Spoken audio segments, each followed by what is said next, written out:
Baik, ada yang DM saya dengan pertanyaan yang sangat bagus, ya.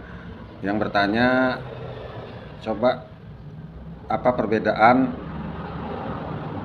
pidana Islam dengan pidana di hukum positif KUHP yang berlaku di Indonesia.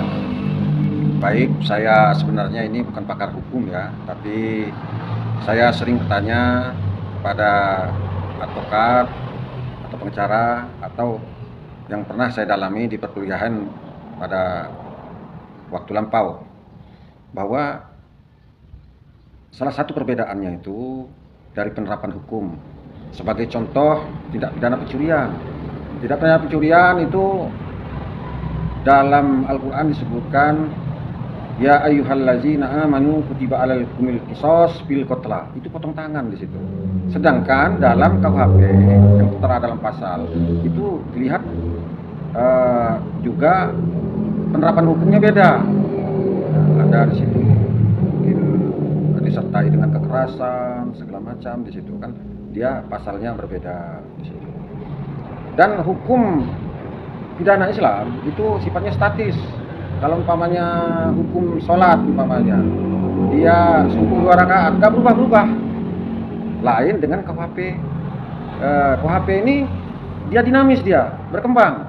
Suatu saat itu ada perubahan pasal, karena umpamanya tidak dinilai tidak relevan lagi dengan ini. Sebagai contoh ya, dulu itu tidak ada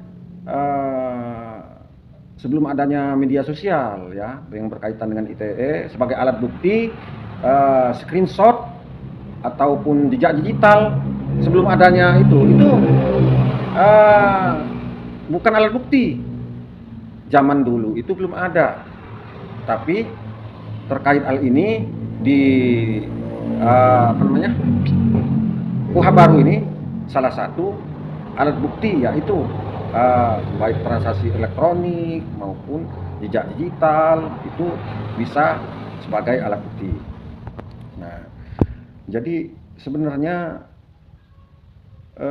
di samping kita belajar otodidak, perlu kita beli buku untuk baca. Dan memang kalau umpamanya kita ini kan tidak bisa, kita bertanya pada orang ahlinya. Sebagai contoh saya ini buku KUHP baru itu. Ini harganya cuma 76.000. Tapi untuk menambah wawasan. Kalau KUHP lama saya ada juga. Nah, untuk menambah wawasan. Tapi tidak semerta-merta kita tahu pasal ya, tapi penjelasan juga harus mengerti. Ada namanya anotasi hukum di situ.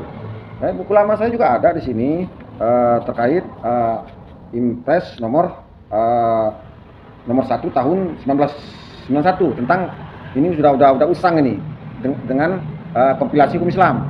Ini undang-undang perkawinan ini. Nah, dan juga seperti penulisan buku-buku hukum. Ini buku-buku lama saya tampilkan di sini untuk menambah wawasan. Jadi pengetahuan ini berkembang. Ya, jangan orang dulu dengan orang sekarang berbeda. Zaman dulu belum ada yang namanya handphone, paling orang-orang tertentu aja. Sekarang ini udah zamannya digitalisasi. Ya, hanya itu yang saya bisa sampaikan ya. Dua di antara perbedaan antara hukum Islam dengan hukum positif yang berlaku di Indonesia, yaitu sifat yang satu statis, yang dua dinamis. Dalam penerapannya berbeda. Wassalamualaikum warahmatullahi wabarakatuh.